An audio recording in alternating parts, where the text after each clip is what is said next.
Matter వీక్గా ఉన్నప్పుడే ప్రచారం పీక్లో ఉంటుంది. ఇది ఓ సినిమాలోని డైలాగ్. ప్రస్తుతం పాకిస్తాన్కు ఈ డైలాగ్ అచ్చుగుద్దినట్లు సరిపోతుంది. భారత్ ఆర్మీ చేపట్టిన ఆపరేషన్ సింధూర్తో కకావికలమైన పాకిస్తాన్ విష ప్రచారానికి దిగుతోంది. భారత విజయాన్ని జీర్ణించుకోలేక చిల్లర కూతలు కూస్తోంది. ఎల్ఓసి దగ్గర కాల్పులకు తెగబడుతోంది. భారత సైనిక దళాలు సమర్థవంతంగా తిప్పికొడుతుండడంతో తప్పుడు ప్రచారం చేస్తూ సునకానందం పొందుతోంది. పాత ఫోటోలు, వీడియోలను తాజా ఘటనలుగా చూపిస్తూ అసత్య కథనాలను ప్రచారం చేస్తోంది. లేనిది ఉన్నట్లు, జరిగినది జరిగినట్లు, ప్రమాదవశాత్తు జరిగిన దాన్ని తామే చేశామన్నట్లు పాక్ కలరింగ్ ఇస్తోంది.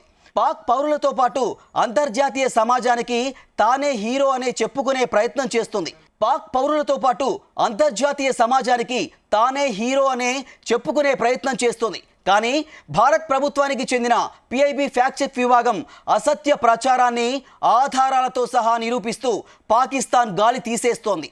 భారత రఫేల్ జెట్ను కూల్చేశామని ఓ ఫోటో వైరల్ చేశారు పాకిస్తాన్ అధికారులు. కానీ అది 2021లో పంజాబ్లో కూలిన MiG-21 ఫోటో అని పిఐబి ఫ్యాక్ట్ చెక్ స్పష్టం చేసింది. జమ్మూ కాశ్మీర్ ఎయిర్ బేస్ మీద పాక్ దాడులు జరిపిందంటూ పాక్ అనుకూల ఎక్స్ ఖాతాల్లో కొన్ని పోస్టులు కనిపించాయి. వాస్తవానికి ఆఫ్ఘనిస్తాన్లోని కబూల్ ఎయిర్పోర్ట్లో 2021 ఆగస్టులో జరిగిన పేలుడు ఫోటోను ఇందుకు వినియోగించినట్లు పిఐబి నిరూపించింది. గుజరాత్లోని హజారియా పోర్టుపై పాకిస్తాన్ దాడి చేసిందంటూ మరో ప్రచారాన్ని పాక్ తెరపైకి వచ్చింది.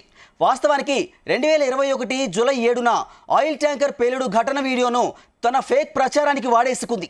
2020లో బీరిట్లో జరిగిన పేలుడు ఘటనను కూడా తమ అసత్య ప్రచారానికి వాడుకుంది. పాకిస్తాన్ క్షిపణి దాడులకు సంబంధించిన వీడియో అంటూ పేర్కొనగా దాని ఆధారాలతో భారత్ తిప్పికొట్టింది. ఆఖరికి వీడియో గేమ్స్లోని వీడియోలను కూడా పాక్ వదలడం లేదు.